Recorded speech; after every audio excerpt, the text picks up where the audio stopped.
திருக்குறளை தமிழிலே படைத்த போது ஆங்கில மொழியே கிடையாது, பிரெஞ்சு மொழியே கிடையாது, ஸ்பானிஷ் மொழியே கிடையாது, ஜப்பான் மொழியே கிடையாது. சீன மொழி இருந்தது, சீன மொழி இருந்தது, ஹீப்ரூ மொழி இருந்தது, லத்தீன் மொழி இருந்தது, பாலி என்ற மொழி இருந்தது, பிராகிருதி என்ற மொழி இருந்தது. இவ்வளவுதான் இருந்துச்சு. கவனமா கேளுங்க, இங்கிலீஷ் மொழியே கிடையாது, பிரெஞ்சு, ஸ்பானிஷ், ஜெர்மன் இந்த மொழியே கிடையாது. நம்ம தொன்மையான அந்த நாகரிக வழியில வந்தவங்க.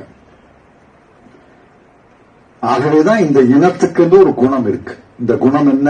இது சுயமரியாதை. நம்முடைய மரியாதையை ஒரு நாளும் இழந்து விட மாட்டோம். எந்த இடத்திலே தமிழர்களுக்கு சுயமரியாதைக்கு சவாலோ இழுக்கோ ஏற்பட்டதோ பொங்கி எழக்கூடிய குணம் இது. நம்முடைய மொழியை இன்னொரு மொழி ஆக்கிரமிப்பதற்கு விடவே மாட்டோம்.